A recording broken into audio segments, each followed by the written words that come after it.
asylum seekers at a processing center at the Canadian border in Quebec in August. Ian Wilms for The New York Times. A wave of asylum seekers entering Canada this year has exacerbated a backlog of refugee claims that the government is struggling to manage, leaving tens of thousands of people stuck in bureaucratic limbo even as they try to build new lives. Canada's Immigration and Refugee Board says it has a backlog of 40,700 cases. More than 10,000 asylum seekers have crossed illegally into Quebec from the United States since July alone.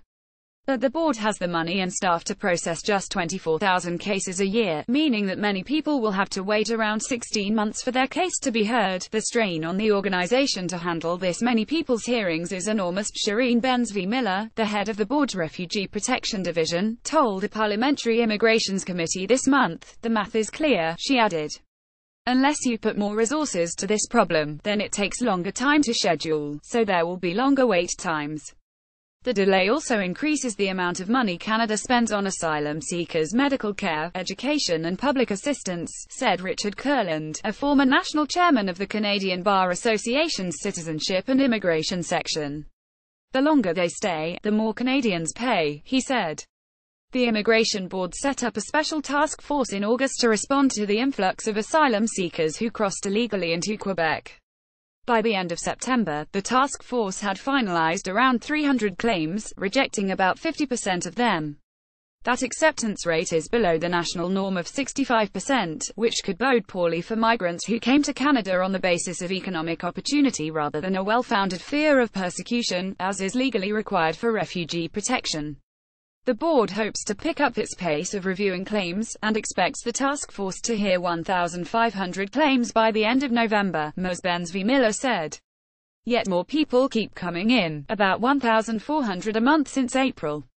And a government review of the asylum processing procedures, begun in June, will not be completed until next summer.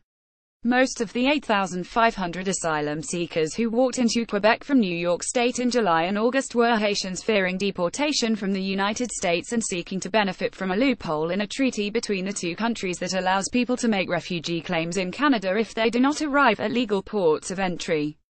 As daily arrivals soared into the hundreds, the Quebec provincial government turned the Montreal Olympic Stadium into a temporary shelter with space for 1,500 beds. Once asylum seekers have been screened for security risks and make a refugee claim, they are given a monthly stipend and a work permit, and their children are allowed to enroll in school. But this gives many a false sense of security, immigration lawyers say. With civil war raging in his native Yemen and his Saudi Arabian residency expiring after 16 years, Sami Al-Romi, 40, a clothing salesman, made a desperate decision to fly to the United States with his pregnant wife and daughter in February, leaving behind 3 other children. Just weeks earlier, President Trump had tried to introduce a travel ban on people from Yemen, which Mr. Al-Romi said left his family with only one option: Canada. Prime Minister Justin Trudeau of Canada had recently tweeted, "Those fleeing persecution, terror, war, Canadians will welcome you, regardless of your faith." So the Al-Romi family crossed on foot into Quebec in March and made refugee claims. But the hearing was indefinitely postponed in April. Mr. Al-Romi's wife gave birth in Canada, and ever since the hearing postponement they have been consumed by fear that their other children, whose Saudi Arabian residency permits have expired, will be deported to Yemen, where teenagers are used as soldiers and diseases like cholera rife. "Being here, I can't do anything for my kids over there," Mr. Al-Romi said in a phone interview from Montreal, adding that his wife had become so depressed over their plight that she had to go to the hospital and take medication. "If they're deported to Yemen, I don't know what I'm going to do." This month, the Immigration Board sent word that Mr. Al-Romi's claim would go through expedited processing under a new policy that allows the authorities to review claims without a hearing for people from Yemen and several other countries. But Mr. Al-Romi doesn't know whether his claim will be accepted. "Waiting is very hard," he said. A version of this article appears in print on October 20, 2017, on page A6 of the New York edition with the headline "Asylum cases are piling up, and Canada feels strain."